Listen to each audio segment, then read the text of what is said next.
Es gibt viele sportliche Kleinwagen und Kompakte in den 80er Jahren, aber es gibt nur einen Peugeot 205 GTI, weil der macht nicht nur die Fahrdynamiker glücklich, sondern auch die Designliebhaber. Über 5 Millionen Peugeot 205 Käufer können zwischen 1983 und 1998 nicht irren. Wir von der Bremen Classic Motor Show erzählen euch, wie es so weit kommen konnte. Wir zeichnen die Geschichte seiner Entstehung nach, des Designs und der Technik, und natürlich probieren wir aus, wie sich der Peugeot 205 GTI heute als Klassiker durch den Verkehr bewegt. Der Peugeot 205 gilt zu seiner Zeit, er kam 1983 auf den Markt, als einer der schönsten Kleinwagen auf dem internationalen Markt, und speziell die Deutschen waren, glaube ich, der Überzeugung, es ist der schönste Kleinwagen. Das hängt damit zusammen, dass damals die Welt noch dran geglaubt hat, dass Peugeot-Hausdesigner Pininfarina auch diesen Kleinwagen entworfen hat. Erst später kam dann nach und nach in der offiziellen Peugeot-Geschichtsschreibung raus, nein, es waren die hausinternen Peugeot-Designer um Gerard Welter. Heute ist das eine eher akademische Diskussion. Wenn wir uns den Peugeot 205 ansehen, dann ist er nicht nur ein elegantes, sondern auch ein sehr zeitloses Auto der 80er Jahre, vor allem aber auch eines, das für das spätere Peugeot-Design Maßstäbe gesetzt hat. Zum Beispiel begegnet uns dann später sehr oft dieser typische Kühlergrill mit den waagrechten Streben.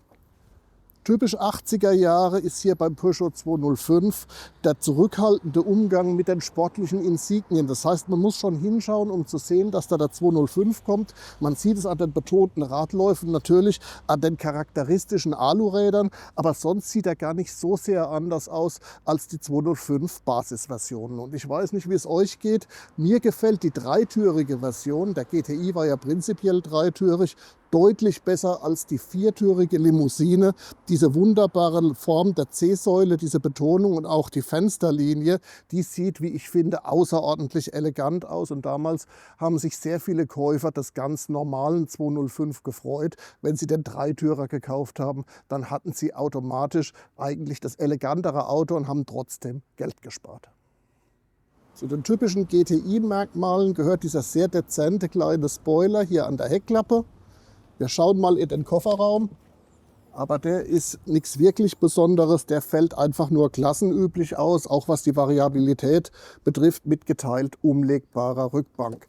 Allen 205 gemeinsam ist aber diese Blende hier, die sich später auch an anderen Peugeot-Modellen wiederfindet, zum Beispiel am 309 und an der Limousinenversion des 405. Damit hat Peugeot gewissermaßen ein Familienheck gefunden. Auch da war der 205 bei seinem Erscheinen 1983 ein Trendsetter.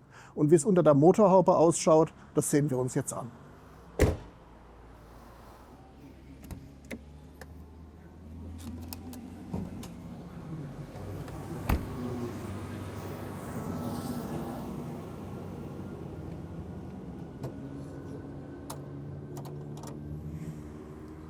Unter der Motorhaube des Peugeot 205 herrscht schon für damalige Begriffe eine enorme Vielfalt.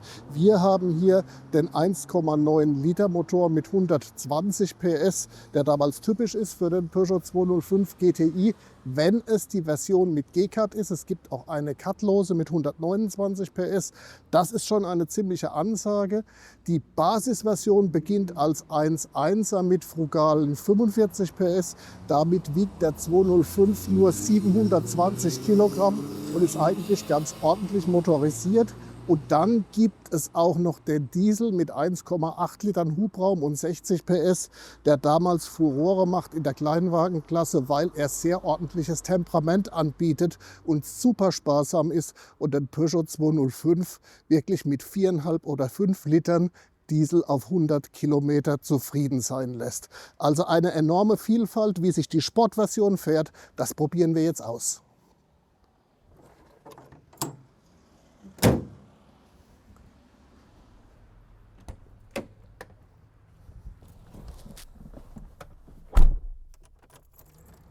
Ja, bevor wir losfahren, schauen wir uns hier erstmal um und wir entdecken dann relativ schnell, dass der Peugeot 205 kein großes Geheimnis aus seinem niedrigen Gewicht und den Ursachen dafür macht. Er ist einfach im Stil der 80er Jahre noch ein Kleinwagen der dünnhäutigen Art. Das zeigt sich zum Beispiel an solchen Details, die so ein bisschen wirken wie Recycling-Kunststoff oder Plastikfolie oder so, als wäre so eine Klappe ursprünglich mal ein Joghurtbecher gewesen.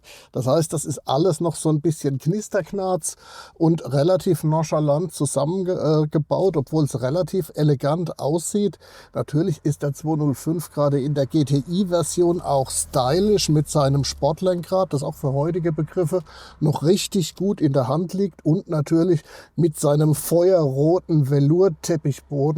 Damit ist er ziemlich alleine in der damaligen Szene der heißen Kleinwagen. Ablagen sucht man so ein bisschen vergebens. Hier gibt es ein bisschen was und da kann man was unterbringen. Das ist jetzt nicht die allererste Priorität. Wir sehen aber auch einen Tacho mit stolzen 220 km/h als Anzeige und einen Drehzahlmesser mit einem roten Bereich, der bei 6000 beginnt und bis 8000 reicht, und dann natürlich schon ein bisschen was vom Potenzial des 205 GTI erzählt. Toll sind die bequemen Sessel. Die sind mit so einem, mit so einer Art Sofastoff im 80er-Jahre-Stil bezogen. Das ist auf den ersten Blick leicht skurril, aber der verzahnt sich sehr gut mit den Textilien des Fahrers. Das heißt, das hat man, glaube ich, beim schnellen Kurvenflitzen hier mit dem 205 viel lieber als das optionale Leder, das es auch gab. So ein bisschen verloren wirken die elektrischen Fensterheber bzw. die Taster, die hier in einer Ablagetasche an der Türtafel sitzen, sag mal, von billigster Kunststoffqualität. Das zeigt, dass damals das Thema Haptik und Premium überhaupt noch keines war in der Klasse des Peugeot 205. Und es hat damals auch überhaupt niemanden gestört. Er gehörte zu den erfolgreichsten Kleinwagen der Welt und war damals auch so ein bisschen ein Lifestyle-Auto. Das heißt, man hat sich damals nicht billig untergebracht gefühlt, sondern hat ein stylisches, pragmatisches Auto gefahren, das dann am langen Ende natürlich auch noch ziemlich erschwinglich war und dafür so ein richtig pfiffiges Image hatte, gerade in dieser GTI-Version. Und jetzt schauen wir uns mal an, was der Peugeot 205 auf den niedersächsischen Landstraßen des Jahres 2025 alles so kann.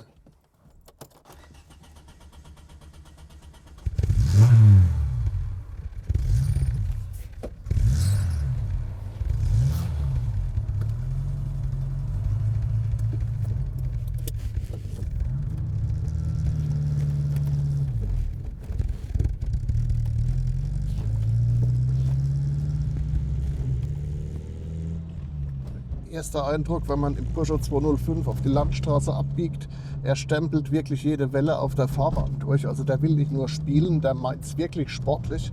Und dazu passt auch die Unmittelbarkeit der Lenkung. Also das ist wirklich ein locker, flockiges Einlenken.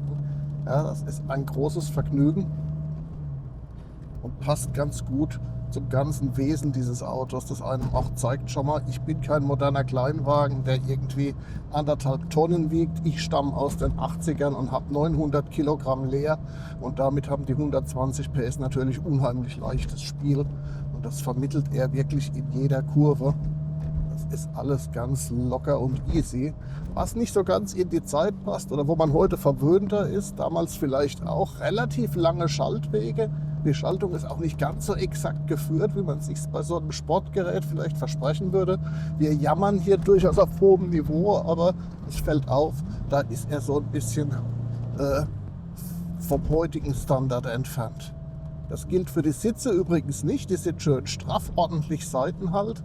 Nicht mit Leder bezogen, sondern mit so einem typischen 80er, 90er Jahre Textil, das sich aber scheinbar ganz gut hält, weil es hat die letzten Jahrzehnte ganz gut überstanden.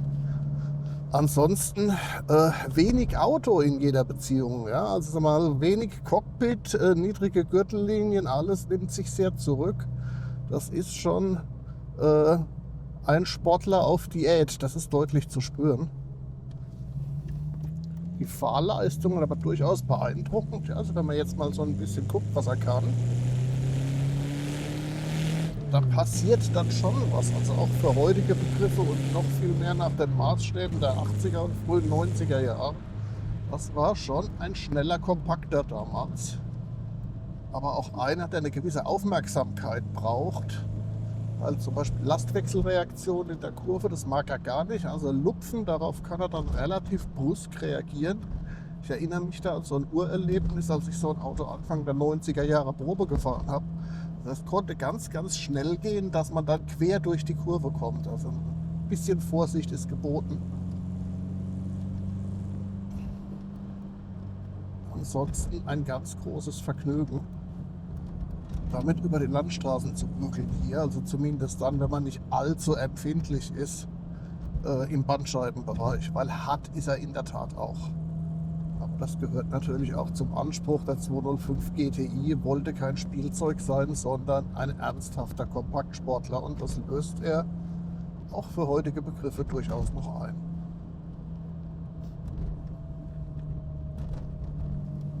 Wir blenden mal zurück auf den Wettbewerb. Da gab es ja durchaus einiges. Der VW Golf war gerade vom Einsatz zum Zweier-Golf geworden und damit als GTI auch deutlich komfortbetonter als zuvor. Es gab den Kadett GSI, aber der war auch schon eine Klasse größer als der Peugeot 205.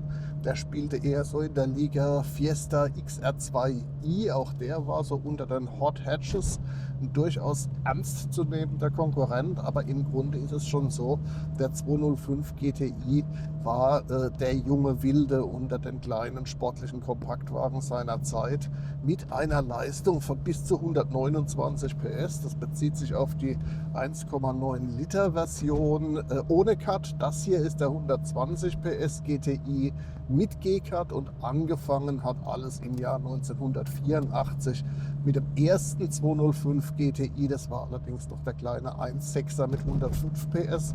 Aber die waren in dieser Klasse ja durchaus auch schon eine Ansage. Wir dürfen nicht vergessen, der Peugeot 205 begann seine Erfolgsgeschichte als kleiner 1.1er mit 45 PS und auch damit hat er eigentlich schon gereicht, um eine kleine Familie oder ein junges Paar zufriedenzustellen. Dann gab es ihn noch mit 60 PS und das war alles eine moderate Motorisierung und deshalb 205 mit 105 PS, das war auch 1984 eine ziemliche Nummer. Was der 205 nicht kann, ist besonders gut lüften, weil das ist in der Tat nur ein milder Hauch. Das ist auch die Version ohne dieses wunderbare Glasschiebedach, das es damals gegeben hat. Wir erinnern uns, das war ein sehr elegantes Detail, das aber auch relativ teuer in der Anschaffung war. Dann wird es uns hier drin wahrscheinlich ein bisschen besser gehen, aber so ist er auch eine Erinnerung daran, wie man damals atmungsaktiv unterwegs war in einem Kleinwagen der 80er und 90er, denn Klimaanlage hat es in diese Klasse noch längst nicht geschafft. Das kam dann erst 10 Jahre später.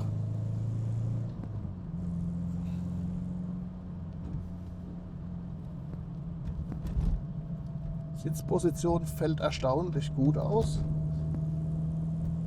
Mit so leicht durchgestreckten Armen in den straffen Sitzen, gute Seitenführung, also da fühle ich mich relativ wohl.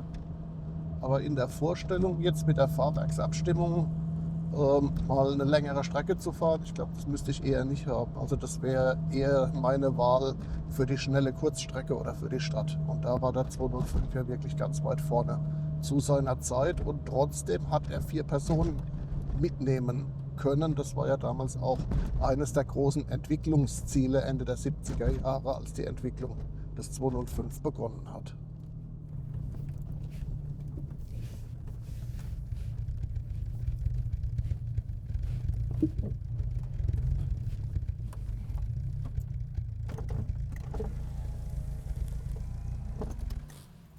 Ja, der Peugeot 205 zeigt uns, was wir verloren haben mit unserem Wunsch nach immer mehr Komfort und auch passiver Sicherheit, auch in Kleinwagen. Denn die Eleganz, die Zurückhaltung, vor allem aber die Leichtigkeit beim Fahren wird es wahrscheinlich so nie wieder geben. Deshalb ist der Peugeot 205 definitiv eine Kleinwagen-Ikone und vielleicht auch ein ganz gutes therapeutisches Mittel gegen die Verfettung unserer heutigen Autos. Also es lohnt sich manchmal einfach auch in den Rückspiegel zu schauen. Das tun wir von der Bremen Classic Motorshow natürlich ganz besonders gern. Und wenn euer Herz schlägt für dynamische Kleinwagen, dann hätten wir für euch den Vergleich zwischen dem regulären R5 und dem R5 Turbo hier auf unserem Kanal oder zum Beispiel auch einen Fahrbericht mit dem Fiat 128 Rallye. Weitere Zeitreisen haben wir für euch in Vorbereitung. Es lohnt sich also hier reinzuschauen, zu abonnieren. Wir sehen uns. Bis hoffentlich bald.